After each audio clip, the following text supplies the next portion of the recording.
Hello, students. On behalf of my colleagues who teach Grammar 2 this semester, I'd like to welcome you again all to this week's class, which is about relative clauses. As you may be aware of, relative clauses come in two main different types: the defining, also called essential, restrictive, limiting, specifying clause, and the non-defining clause. This part will discuss the defining clause only. So here is an overview of the points we will discuss in this regard. We will first define relative clauses, then shed light on the requirements or the conditions and discuss their form and structure. After that, we move to relative pronouns, namely what these are and their functions. Next, we discuss relative adverbs. In types of relative clauses, focus will be on the defining relative clause, as I said earlier. Guided practice will be uploaded as an assignment that you have to do and submit back for feedback. And here, I'd like to stress the importance of commitment and remind you that your learning depends entirely on it. If you want to assess yourself, don't miss the chance of doing the activities and sending them for feedback. We are here for you and we will make every effort to get back to you timely.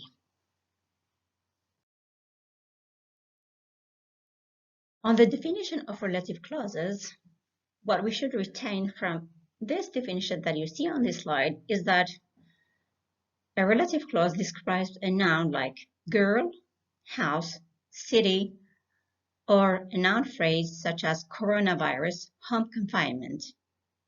The function of this relative clause is to describe the preceding noun or noun phrase. Also, a relative clause cannot stand on its own but must be part of a main clause. Now, we will move to consider the requirements or conditions for a clause to qualify as a relative clause.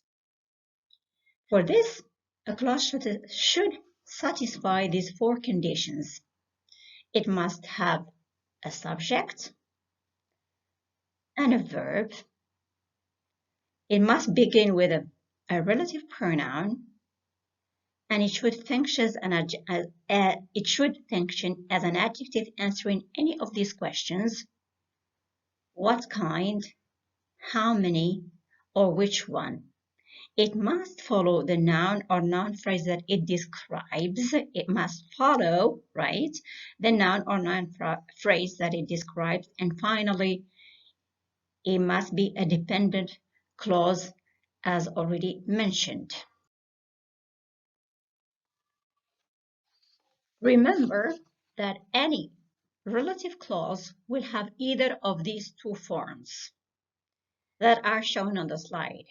That is, it can be a relative pronoun or a relative adverb plus subject plus verb, or a relative pronoun acting as a subject plus verb.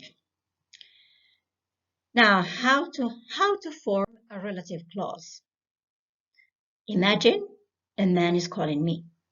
I want to know who he is and ask you whether you guys know him. I could say, that man over there was talking to me.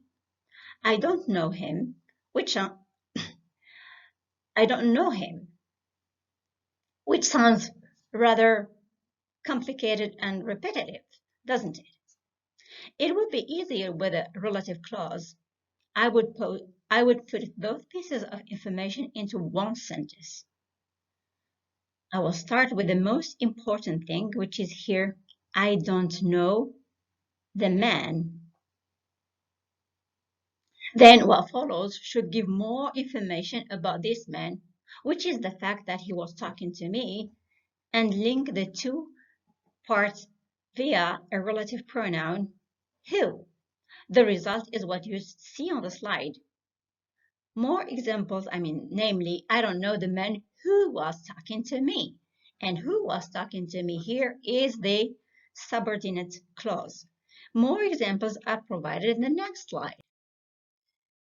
As you can see, every adjective clause provides further information on the noun that it follows. For instance, if we take A, sentence A, we learn that the person is always losing things, and C, sentence C, the new book was bought last week, among other things.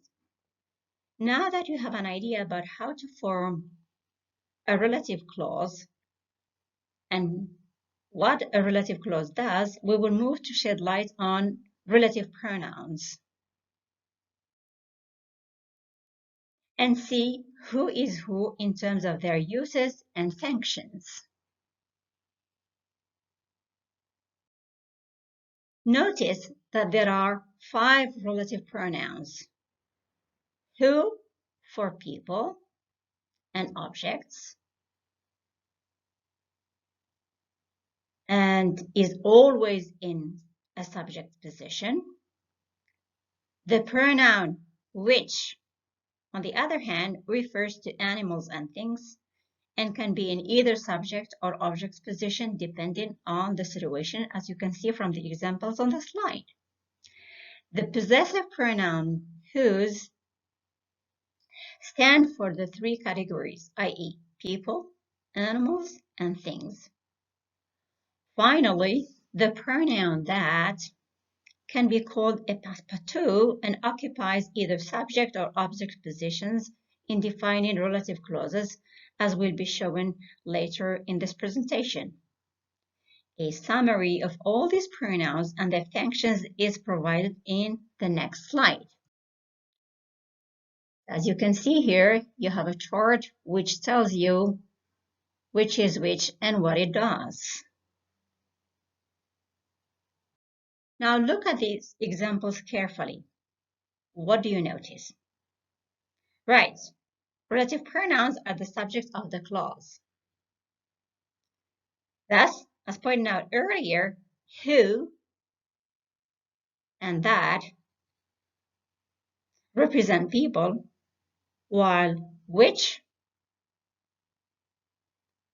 replaces things.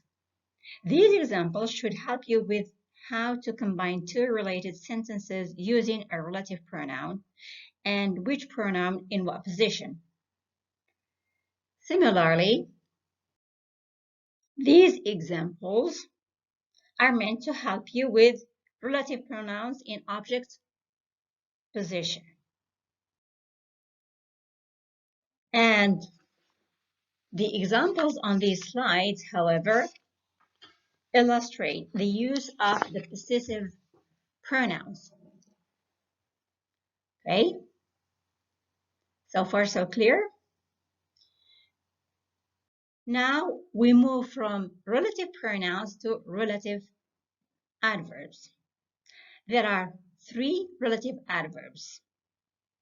That of time, namely when, of place, where, and reason, why, which these pronouns, like other relative pronouns, occur after the noun phrase, such as the day, the place, and the reason, as shown on this slide.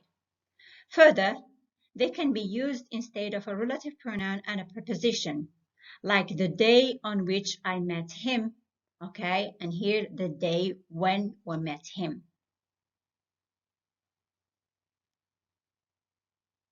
We have come to the end of the discussion of relative pronouns, and now you are aware of what they are and their functions, as well as how they differ from relative adverbs. Next, our focus will be on the types of relative clauses. As you can see from this slide, there are 2 types of there are 2 types of clauses: defining, also called essential, restrictive, limiting, or specifying clause, as already mentioned, and non-defining or the describing relative clause, which we will discuss in the second part. So, It is important to know, and I would like to remind us here that it is important to note that in this respect that defining or essential, important, limiting, restrictive, non-specifying clause, call it however you like, because in the literature you find different adjectives, but they all mean the same thing. Okay, refers to the information or specification of the head noun in a given context. In these examples, the nouns being modified are the girl and the pen respectively, and the information supplied by the relative clause limits the description to these nouns and make them more specific, and accordingly we are able to establish or tell the nouns being referred to. If we remove the defining relative clause from the sentence, then we might not be able to tell who or which noun is being spoken about.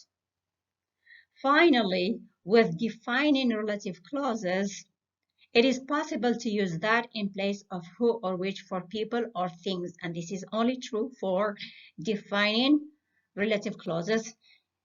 And more on this will be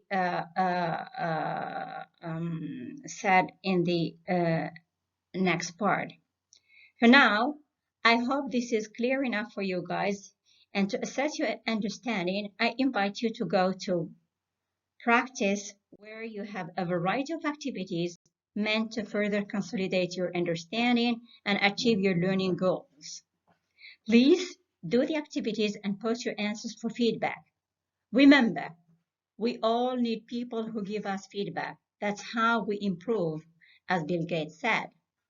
Thank you and good luck, everyone. Stay safe and tuned, and meet you in next week, inshallah.